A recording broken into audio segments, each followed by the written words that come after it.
Always a pleasure to sit down at this time on this day to talk to the driver of the number 31 Exide Battery Wolfpack Rentals Chevrolet on the NASCAR Camping World Truck Series. James Buescher joins us. Hey, James. Hey, how's it going? It's good. It's real good. And it is for you, too, I think, after a really good day at Kansas, huh?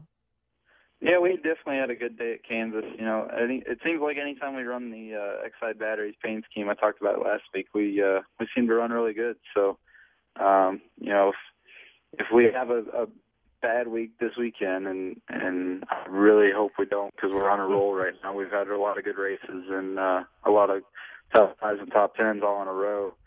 I think we'll be painting all of our trucks blue if we have a bad weekend this weekend. But it was a good day for us in Kansas, and another solid top five finish. We kept losing our track position every chance we got, it seemed like, and our pit strategies wasn't working out, but we still, you know, we were there at the end of the race with plenty of fuel to go to the end, and you know, come up a little bit short of getting up contending for the win. The last restart, I was restarted fourth and was right on Sauter for second for a couple laps, but my truck just wasn't fast enough to contend with first and second place guys, and then on the long run it just fell off a little bit, and Todd was able to get around us. So pretty good day for us, and you know, closing it on the points some more. My take, my opinion on it, and you can tell me if you kind of saw it the same way, that over the course of the entire race as a whole, there was Bowyer way up here. I mean, he pretty much had everybody covered. But after that, you were about as good as anybody else over the course of the entire day, weren't you? I think we were. You know, we were definitely a solid top five truck. Like I said, we didn't have anything for the 13 or the 2, but I felt like we could have possibly finished third. We just fell off a little bit on the long runs, and you know, we finished where we deserved to finish. So that's all you can really ask for. We had a fourth or fifth place truck, and we finished fourth with it, so you can't really complain about it too much. And you know, it was a really solid day for us, and we didn't gain any spots in the points, but we closed up a big gap that we had from seventh to fifth. I think we're close to 10 points out of fifth or something like that. But you know, we're plugging away at it. We still have a lot of racing left to do this season, and we're making a lot of gains. Most notably, in terms of what comes next, Texas on Friday night. Home state, home track, home cooking. I guarantee you're probably looking forward to this one, aren't you? I definitely am. I love racing the Texas Motor Speedway.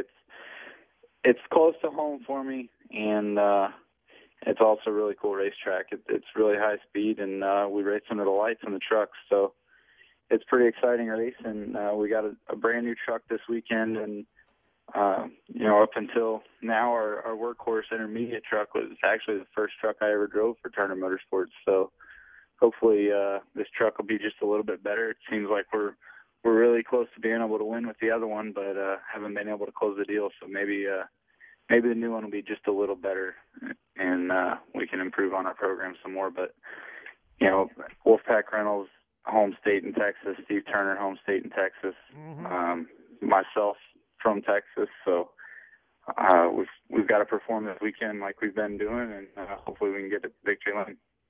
You know, we've been talking here on virtually a weekly basis for almost a year now about how eventually it's going to happen, that you can't run this well without finally winning one. So, okay, you were raised in Plano, Texas. You and Chris now live in Katy, Texas. As you mentioned, Steve and Sandra Turner, the team owners, are Texans as well, living outside of Houston. Of all the places to get your first one, maybe the Hollywood scriptwriters are on this one, and it turns out to be Texas. You know, maybe.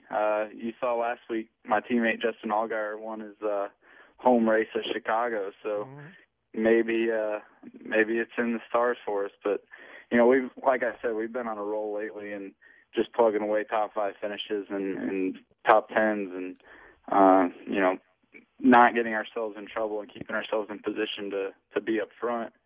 And maybe momentum carries into this weekend. We can make something happen. Your recent track record there is pretty good.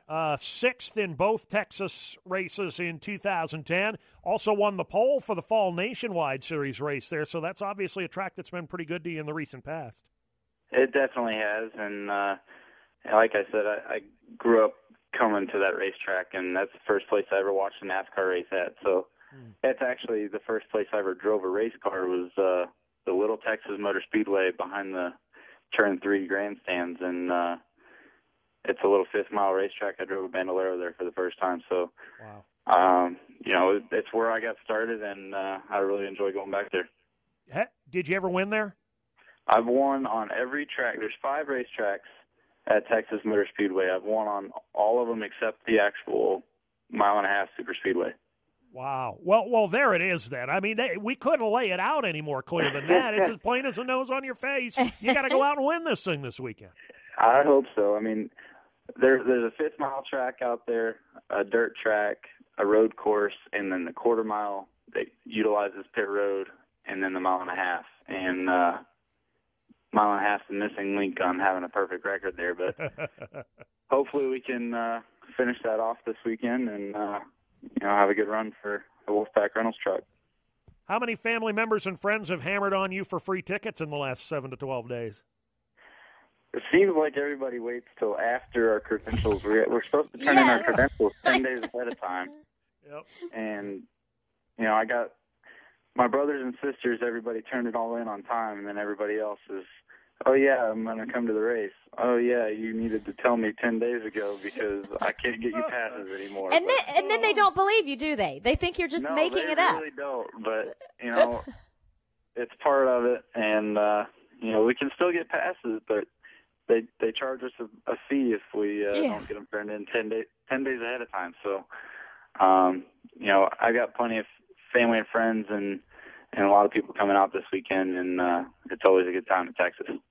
All right, so fair warning, if you want tickets out of James at any point in the future, don't wait till the week of the race. I mean, they probably figure they're doing you a favor by not distracting you, and bothering you early, but they're not helping.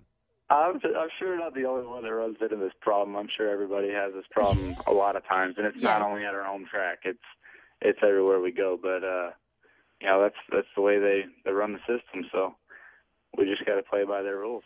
I like the ones, James, that say, "Can I get 6 passes for the race coming up?" And and what are we going to do? Are we going to hang out? We're going to have fun. What? And you're like, "Well, I'll be working." We're just out there and tailgate, right? Yeah. Sure. No, everybody likes to come out and support us, so we let them come and enjoy themselves. But like you said, we're going to be busy. We're busy racing, so it's part of it. That's where you tell them, sure. And on Monday, I'm going to come to the office with you and bring a keg. Yeah, exactly. That's a great comeback. See how much they like analogy. that.